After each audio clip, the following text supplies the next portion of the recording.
Hi, I was, started reading the book. It writes a pale horse when I realized, oh my God, you wrote the Seven Visitations of Sydney. Am I saying the last name right? Yeah, Sydney Burgess. Burgess. Yeah. Yes, and then I was like, oh my God, it all clicks into place. I loved that book, by the way. Oh, thank you so much. That's awesome. Yeah. Rides a Pale Horse is my second horror novel, and it comes out next week on Tuesday. Yes, I started it yesterday. I have to read during the day because if I read at night, then forget it. I'm not sleeping. No, I I'll be understand. plagued by nightmares. And what I've started so far, I'm excited for. I saw that it's separated into parts. And I love when books kind of have those and then it all just comes together. Yeah, I really like writing that way. I like there to be these kind of like different angles to approach the story. And then, like you said, having this feeling at the end that everything kind of cohere into this, hopefully nightmarish monster. Yes, I know. I started off a little off script there. I'm a little nervous. I when I snapped that, you're the author who wrote the Seven Visitations, all of a sudden my nerves just kicked up. Oh. You would think I've never done this before. So I guess I just wanted to just, start off with, your inspirations. Like you said, this is It Rides a Pale Horse, which comes out on the 4th, October 4th, is your second. So where did your inspirations for, the two books, kind of where did you get started with your writing? Yeah. So the Seven Visitations of Sydney Burgess, I was kind of in a sort of quasi thriller horror mindset where I wanted to write like a really propulsive novel. I really wanted to take the bones of this kind of modern thriller and just hang like a really, really dreadful horror story on it, like something that just builds and builds and builds and then is really disorienting, not inaccessible in a way that the narrative is too crazy, but just like it drops you into the kind of story that where you might think it's one thing and then hopefully without feeling too rug pulley, it becomes something else entirely. So I wanted to use this sort of familiar feeling of like someone coming home and they're attacked in their home and people don't really believe what happened. And it's this sort of like maybe kind of a thriller plot that you've sort of seen before, and then pile in some things that hopefully people really haven't seen before and weren't expecting, but in a way that makes logical sense and serves the story. And I also was, at the time, I was really interested in writing about the horrors of addiction, hopefully in a new way, and the way those kind of resonate with possession stories and things like that. And I'd had it in my head that one of the most kind of existentially terrifying things was the idea that like you put all this work into being sober and then relapse is for a lot of people just kind of inevitable. It's like this thing on the horizon. And this cycle was really despairing to me, being someone who's experienced it and has, family and friends who've gone through it, like everybody. So I was really interested in exploring that. And then for my second novel, for It Rides a Pale Horse, I switched gears a little bit and I kind of went back to this before I became a writer. I wanted to be a painter, like ever since I was a kid. So I really wanted to write about art, and I always get really inspired when I go to museums and just, I love painting. And yeah, there are so many, I was really inspired by this idea that in 20th century painting, there's so many works that kind of include all these famous horror tropes in movies and books and things like that. But it's not like painters, it's not like the Impressionists sat around trying to scare people. These haunting things just sort of happened. And so I was really interested in exploring kind of that aspect of art, and how that could be mined for, maximum horrifying stuff. So yeah, this book really kind of took a different turn than Sydney Burgess, but hopefully is more fun and more scary. Why, horror novels? Why, the psychological thrillers? Like what drew you to writing those types of stories? I really like how I was describing how I sort of started thinking about Sydney Burgess. I really like having a kind of genre skeleton to work with, And psychological horror is just always something I've been really interested in. And it tends to be kind of the movies that I gravitate toward and things like that. And I also find a lot of freedom in horror. I think horror is more than a genre. It's like a free floating atmospheric feeling, like, you know it when you feel it, you know? And so for me, it was just sort of like having, sorry, excuse me. You're right. It was more like, it was kind of like the almost artistic convenience of having something, a genre to kind of work in. So I knew what I was doing and what I was trying to achieve, but also playing with horror kind of sets you free to do whatever you want. So it was this combination of like being able to be disciplined about the story while at the same time being able to be sort of as crazy and imaginative as I wanted to, and hopefully freak people out. Yeah. Yeah. I will say, I think out of all the little sub horror genres, I think psychological thrillers always for me, because like they're, I don't know, in a sense, they can happen. There's that cycle. Yeah. And so like, you know what I'm talking about. I think that's why those types of books, I think, creep me out more than like some of the other horror, movies and books that are out there, because there's things that I'm like, that could, that can, actually happen. And there's like that little realm inside horror where it can be reality. And so I think that's why when I read some of these books or even watch, I'm like, I need full daylight because they just can really suck you in. And then I think that's what happened with me with Sydney Burgess is it became something that I was like, oh my gosh, it was so relatable. And that's why I was excited for It Rides a Pale Horse, because, there's those, I guess for me with the psychological thrillers and horror books, there is that like, what's going to be the new discovery, the twist, what's going to be the twist that really just like blows my mind. And I think that's why I love, like the horror genre, because the twist that you had in Sydney Burgess, and I'm excited to discover that. And It Rides a Pale Horse it's that twist that always gets me, that I'm like, Yeah. It just kind of makes it real. And I will say you did an amazing job with the 7 Visitations of Sydney Burgess. I will say that I was at the end of the book, like just sitting there in complete shock. And I think I even like woke up my sister and was like, oh my God, you need to read this book. That's great. And you mentioned movies, like those are the type when you were talking about like, the type of movies that you gravitate to, that cheesy question, but I have to ask it. What are some of your favorite like movies and like books within the same genre that really fascinate you or that you love? That's an awesome question. Well, I do want to go back to I love what you said about like real life terror and stuff that could really happen. And I just wanted to say that speaking of Sydney Burgess, anytime there's like a home invasion, it freaks me out. And when I was a kid too, it freaked me out so much more than like any kind of monster or anything. Like the idea that someone could just come into your home in the middle of the night is so scary, and still is, obviously. But oh yeah. Sorry, I know that was a backtrack. I just wanted no, it's okay. What you said was you were so right. Like that is terrifying, and it always will be. And yeah, even as an adult, I double check and triple check all the locks and everything. Because that is one thing for me too that I'm like totally scared of, because that reality that it can happen. Yeah. But yes, as far as movies go, I tend to be in terms of writing, I tend to be inspired by really atmospheric stuff, like the Italians, like Argento, Suspiria, and Mario Bava and Lucio Fulci and those guys.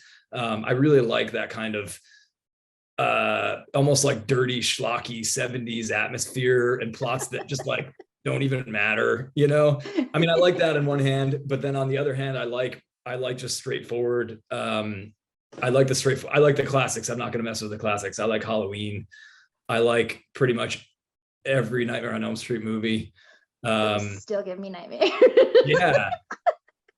When I was a kid, the thing that freaked me out the most, and is so nightmarish to me, this is the kind of stuff in horror that I love, but it's when there's like a shadow of Freddy Krueger and he's coming towards you and his arm just grows and it freaks me out so much more than the idea of like just the threat of the knives or anything like that, because it's so uncanny and you're just like, why is his arm getting longer? Yeah. See, if there's one, like I love Halloween. I can watch Halloween, but Freddy, the Nightmare on Elm Street, like those still terrify me as an adult. I think because it's like the whole fact of the dreams, and you sleep. We sleep. And that was something, and to the point where even now my sister or like my brothers, because they're like huge horror, you know, fanatics. They'll still sing the song. And I like 1, 2, yes, coming for and you. I will like freak out, or like my older brother will call me sometimes and start singing it. I'll just hang up on him and I'm like, I'm not speaking to you for months because I'm just like, you just scared me. Yeah, We're done. cool. And I think that's like one, again, that whole like realistic, you know, we dream and you know, sleeping, and that's why watching Nightmare on Elm Street, I was like, no, because I want to sleep. Yeah. I love that the classics. Yeah, you can't mess with those. I mean, they're still scary for a reason. Yeah, no, I know what you mean. And like the kids in the movie, in the first movie, just trying to like pound coffee at night so they don't go to sleep, and you know it's inevitable because you can't stay up forever. It's like, Or and then when the movie switches where you think they're still awake, but then you find out that no, yeah, they're asleep, and you're yeah, just like, oh God, I need to no. pause this. I'm running out of the room. Yeah, definitely. And I think that's why, like with Sydney Burgess too, again, I know uh we'll talk more about the second book, but I think that's why Sydney Burgess is, because there were those parts in the book where it was like, well, what is reality and what's not, you know? And I think that's why, again, the psychological, you know, thrillers is, it's like, wait, what is really happening and what's not, and trying to like go through that. And then when you hit the ending of the book, you're like going back through the different parts and different things that took place, that you're like, oh my gosh, so when this happened, it was, you know, I like all the little clues that are spread throughout the books. Yeah, I love that. I love the idea. I just love it when you finish something and you're like, oh yeah, that's what that was. But yeah, that's satisfying. And then, okay, so It Rides a Pale Horse. Did you start this immediately after writing Sydney Burgess, or do you kind of have like different projects at the same time? How does that work for you? Yeah, I in addition to writing horror novels for adults, I write middle grade historical novels, like for, you know, roughly 4th to 7th graders for Scholastic. So that's like a whole different frame of mind, and those tend to be, they're a lot shorter because they're for younger kids. And so I spent a few months doing that, and then I kind of switched gears back to writing horror. So there's kind of a natural break. But yeah, this book did come right on the heels of Sydney Burgess, essentially. So yeah, I just sort of worked straight through. Yeah. Oh, that is awesome. What books do you write for the middle grades? So I have a series going. The second book just came out now. It's called Escape from East Berlin, and the first book was called Escape from Chernobyl. So they're sort of you know, historical adventures that, you know, hopefully educate and inspire kids to read more about these little parts of history.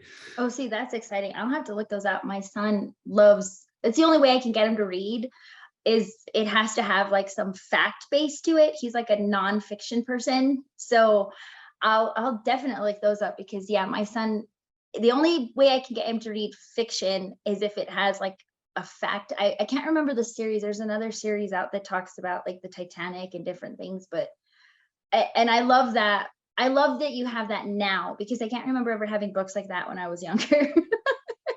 Yeah, yeah. The sort of like historical fiction type with, you know, different events throughout history. And so my son will come home and be like, Mom, did you know none and not? And I'm like, I did not. Yeah, I love that. Sometimes I do school visits, and kids are like super eager to show off, like they've looked up something on their own, and they're like, ooh, I want to tell you about this Chernobyl fact. And you're like, yes, Timmy in the back. That is awesome. See, Yeah. and that was another question I was gonna ask is, you know, if there was any other genre. So that you write. So that's interesting to find out that switch between middle school historical. Yeah, it's very Um, much like another side of the brain for sure, but it informs the writing. I mean, It Rides a Pale Horse has some historical elements to it. So I just really like the way history kind of ripples out and impacts everything. And I don't know, some putting aspects of that in my work has always been important. See, that's awesome. I'm gonna show the book just in case. There it is. It is an art copy, but I will say that I do love the cover. Do you have like, are you part of the process with picking like covers and all of that fun stuff?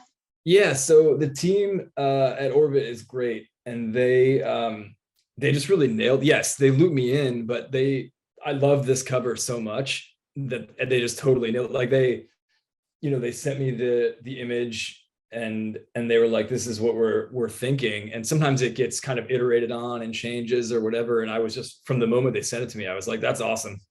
You're like that right there. Sold. Yeah. I think they made one minor change and made the horse face a little more skeletal, but other than that, it's pretty much how it is. And yeah, it just is really cool and really haunting. I love it. Yeah, they're great.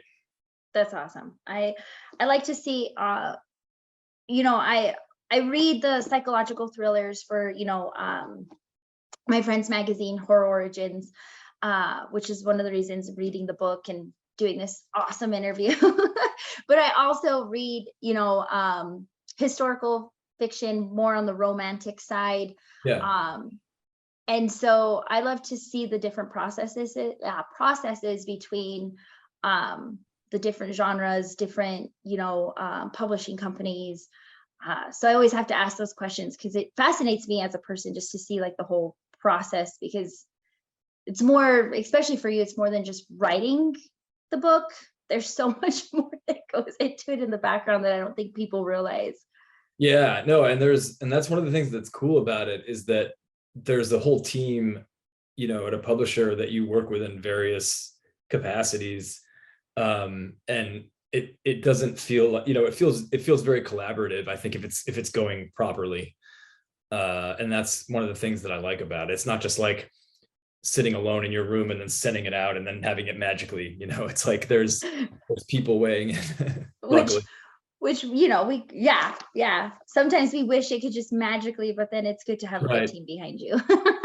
Yeah. What, I guess like the last thing I kind of want to ask is, what is like one thing you want people to know or expect with It Rides a Pale Horse?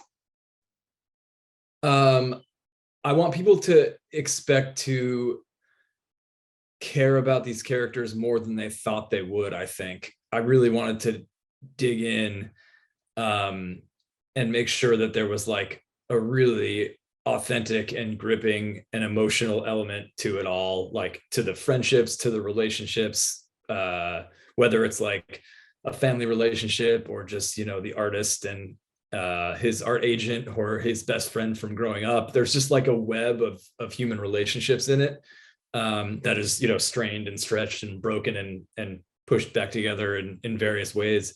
And I really hope that people are pleasantly surprised by how much the characters feel like, you know, real people they care about, if I've done my job properly. But I hope that besides just the horrific elements, I hope that people take that away from it. Okay. Well, even just, you know, by reading the whole, I think that's one of the things that drew me to the book, is the whole brother-sister relationship that you have. You know, I have an older brother and a little brother. I that's what got me as excited. I was like, ooh. Yes. And it so definitely digs into that. Yeah, right off the bat, you know, just from reading the you know, blurb in the back of the book, I was like, oh, that sounds exciting, something that I definitely want to read. So I'm excited to see that there's more relationships and bigger relationships than just that one. Yeah, like I said, I wanted it to be a web, but that is kind of like the core. That's definitely the heart of the novel, is those two. Well, one of the hearts. Well, and I will say too, I think I think that's because even in Sydney Burgess, you had like a lot of relational. So I like that. I like to find that in books when there's like like you said it, like the whole web of relationships, when there's like much deeper, storylines there than just the one, the thriller aspect of it. There's those layers, and you definitely saw that in Sydney Burgess. So I'm excited to see the different layers in It Rides a Pale Horse. Cool. Yeah, I just think writing that kind of deep dive into all those relationships is just going to make the horror elements stand out even stronger, because once you're into these people's relationships and stuff like that, then when terrible things start to happen to them, you actually care. You're like, no, why are you doing this to me? Yeah. Oh. Yeah. That is awesome. I guess I said final question, but then questions just keep coming to me. Yeah, that's cool. What else do you have planned after It Rides a Pale Horse? I know you take breaks in between, and I think that's awesome that you write other books, but what do you have on the horizon in the horror genre? Yeah, so I'm working on my next book right now, which will also be published by Orbit/Red Hook, and it's called The Swarm. It's about a cicada apocalypse. So it's kind of like a sprawling creature feature, a bit of another gear switch, I guess. But yeah, it's kind of got a larger cast, and it's about people dealing with this sort of unprecedented cicada invasion. And that that right there, you say cicadas, and that just terrifies me. Those bugs are yeah, they're really creepy. And there's just such interesting, I got really into reading about them, and there's just a lot people don't know. Like, no one really knows how they're capable of timing it every 17 years to come up, and it's like this sort of mystery that's kind of innocuous but is still creepy. So I thought there was like a lot of cool territory to mine there. Oh, that is awesome. That's exciting. I like how you have different, switching gears, like you said. I love to see that with authors, and it's not just one, same story every time, but just some differences. So I'm excited to see what you do with that one. So any idea when that one's coming out? It won't be for a while, because I won't even be turning in the manuscript until next summer. I think it'll be a little more, a little bit longer than the other ones. So yeah, it'll be like 2024 probably. Okay. So a little bit longer wait, but yeah. I will definitely keep my eyes open for that one. And do you write your middle school books under the same name? I do. Andy? Yeah. Okay. Yep. Andy Marino. Yep. And if you go to andy-marino.com, you can find like books for adults and books for kids sort of separated out. So you can see. Yeah.